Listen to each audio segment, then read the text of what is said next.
کہ روزی دینے والا خدا ہے، پانی دینے والا خدا ہے، بریانی کھلانے والا خدا ہے، کروڑ پتی بنانے والا خدا ہے، مگر یہ سب بانٹنے والے مصطفیٰ ہیں۔ سبحان اللہ سبحان اللہ۔ واللہ یؤتی وانا قاسم، اللہ عطا فرماتا ہے اور مصطفیٰ فرماتے میں بانٹتا ہوں، رب دیتا ہے میں بانٹتا ہوں، کھانا رب دیتا ہے بانٹتے مصطفیٰ میں ہیں، مصطفیٰ ہیں، پانی رب دیتا ہے بانٹتے مصطفیٰ ہیں، تو سب کچھ خدا دیتا ہے اور سب کچھ مصطفیٰ بانٹتے ہیں۔ بات سمجھ گئے آپ؟ تو کون بانٹ رہا ہے؟ عطا کرتا ہے خدا، بانٹتے ہیں مصطفیٰ۔ تو سمجھ کے نہیں مانگو مت، غیر اللہ سے مانگو مت، غیر اللہ سے مانگو مت۔ اب میں اتنی مختصر سے وقت میں کیا بولوں، میری عادت ہوتی ہے جہاں بیٹھتا ہوں میں اسی طرح سیر حاصل گفتگو اور سبق کے انداز میں بولتا ہوں تاکہ یہ باتیں آپ کو کام آئے۔ ایسا نہیں وہ دیوبندی نے ایسا کہا، نہیں، یہ تو جو بھی ادھر گئے ہیں یہ ہمارے بھائی ہیں، وہ تو ہم سمجھانے کے طور پر انہیں کہہ رہے ہیں کہ وہ تو تم کو فریب دے کر دھوکہ دے کر وہ کیا کرتے ہیں معلوم، محلے کا پہلا دیکھے گا بڑا پیسہ والا، اس کو پکڑ کر امیر بنا، اسے اچھا چوس لے گا، چوس چوس چوس چوس کے بعد میں چھوڑ دے گا، پھر دوسرے کو پکڑے گا۔ اب اسے کوئی پوچھنے نہیں جائے گا، جب نیا نیا پیس ملا ہے، امیر صاحب امیر صاحب امیر صاحب، وہ پرانے امیر کو کوئی نہیں پوچھتا، پرانے امیر کو کوئی نہیں پوچھتا، مگر الحمدللہ ہمارے ہاں ایسا نہیں ہوتا، جسے ایک بار عزت مل گئی اگر اس ایمان پہ وہ قائم رہا تو اللہ تبارک و تعالی ارشاد فرماتا ہے العزت للہ وللرسول وللمؤمنین، عزت اللہ کے لیے ہے اور رسول کے لیے ہے اور مومنوں کے لیے بھی عزت ہے۔ ہم چوستے نہیں ہیں، ہم چوستے نہیں ہیں عزیزان ملت اسلامیہ۔ تو یہ جو باتیں میں نے بتائی اپنے ذہن میں محفوظ ہے نا؟ اس کے بعد دوسرا کام آپ کو یہ کرنا ہے، نمازیں پڑھنی ہے۔ کیا کرنی ہے؟ یہ وہی چیز ہے جس کو ہم نے چھوڑا اور ان کو موقع مل گیا۔ آپ کا نام کیا ہے؟ اوس بھائی، نماز پڑھتے ہیں اپنا؟ آپ کا نام کیا ہے؟ قاسم بھائی، نماز پڑھتے ہیں قاسم بھائی آپ؟ الحمدللہ، بولیے الحمدللہ۔ آپ میں کہوں گا آپ نماز پڑھتے ہیں، آپ پڑھاتے ہیں، آپ نماز پڑھتے بھی ہیں پڑھاتے بھی ہیں، تو ان کو آگے کوئی بولے گا چلے میں جائیں گے، بولے گا کوئی مولانا عبدالرشید صاحب کو کوئی بولے گا، مولانا عبدالمصطفیٰ صاحب کو کوئی آ کر بولے گا صاحب آپ کو امیر بنا دیں گے جماعت کا، بولے گا تو اس محلے کے کروڑ پتی کو بولے گا جو نمازوں سے دور ہے۔ قاسم بھائی کے پاس کوئی جماعتی نہیں جائے گا، وہ جانے گا کہ ان کے چہرے پہ پہلے ہی سنت رسول ہے، وہ جانے گا کہ یہ علماء کی صحبت میں بیٹھا ہے، سارا جائز ناجائز سب کچھ بتا دیا، ہم اس کو دھوکے میں نہیں ڈال سکتے۔ یہ ہمارے، آپ کا نام کیا بولے؟ غوث بھائی، ان کے چہرے پہ داڑھی ہے اور ممکن ہو سکے تو داڑھی اور بڑھا دیجئے ماشاءاللہ، نمازوں کی پابندی کیجئے، تو پہلے ہی جانے گا یہ سنی ہو کر پہلے سے داڑھی سر پہ ٹوپی ہے، نمازوں کا پابند ہے، یقیناً یہ بیوی کے حقوق بھی ادا کر رہا ہوگا، ماں باپ کے حقوق بھی ادا کر رہا ہوگا، مسجد کے حقوق بھی ادا کر رہا ہوگا، اس کو جال میں نہیں ڈال سکتے، قاسم بھائی کو جال میں نہیں ڈال سکتے۔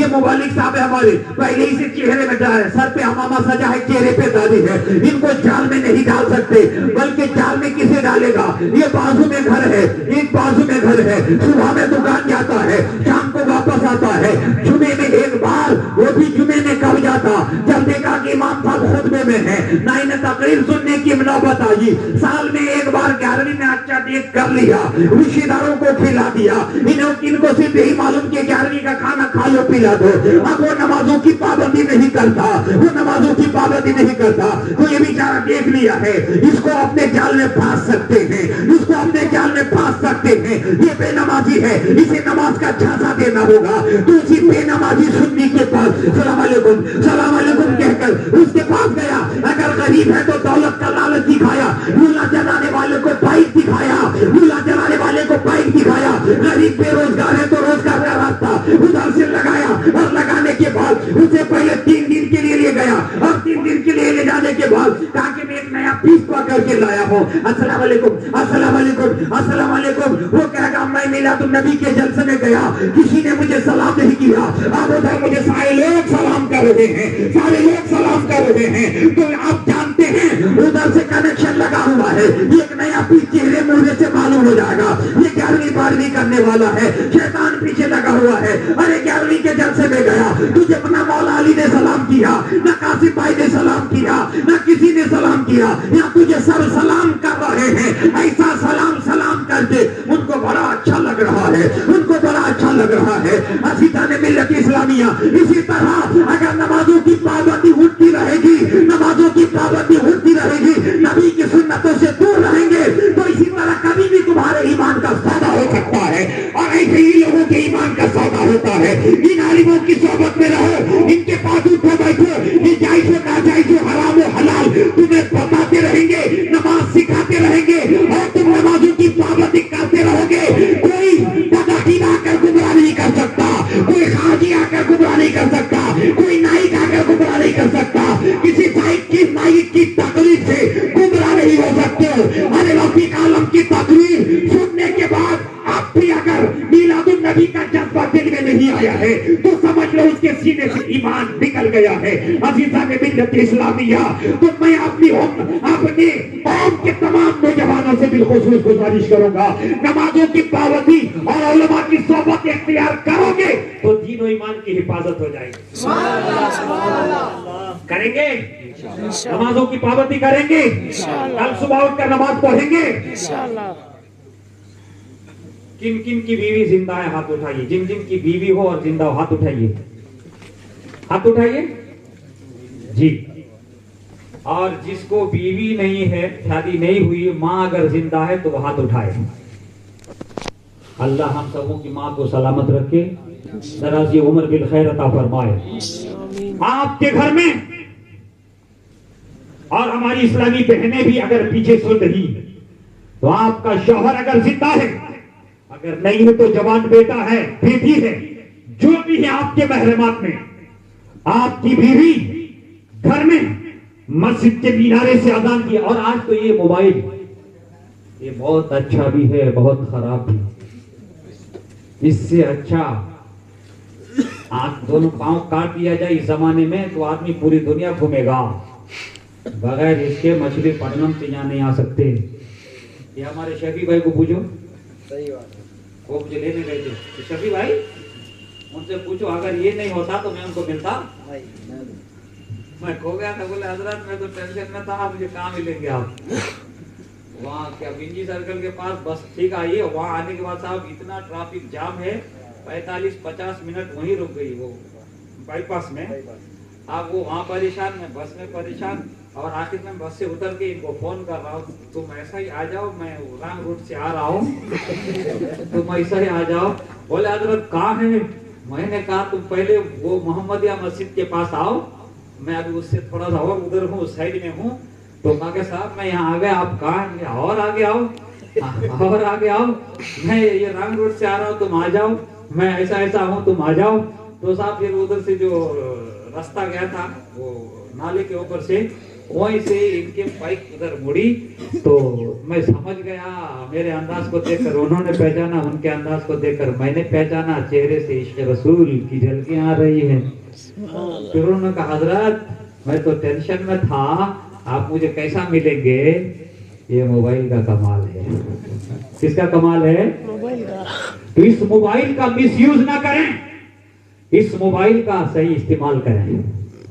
اپنے موبائل میں اگر الارم لگانا نہیں آتا ہے تو ان کو دیں, جن کو الارم لگانا آتا ہے لگاؤ, اور نماز فجر سے آدھا گھنٹہ پہلے الارم لگاؤ, اور یہ موبائل تم کو نماز فجر کے لیے جگائے گا. سبحان اللہ. اس کا استعمال ثواب ہو جائے گا. اور پھر آپ کے 2-4 دوستوں کے تو موبائل نمبر ہوں گے آپ کے پاس, ہوں گے نا, ہوں گے نہیں ہوں گے, تو پھر اس موبائل کے ذریعے یہ غلط, ایک لڑکی ایک بوائے فرینڈ کو, ایک لڑکا ایک گرل فرینڈ کو اگر موبائل پہ فون کرتا ہے تو اس کا مس یوز ہو گیا, غلط استعمال ہو گیا. اگر اسی فون کو لے کر آپ کا کوئی جگری دوست ہے, صبح میں اٹھو, اے میرے یار اٹھ جاؤ, فون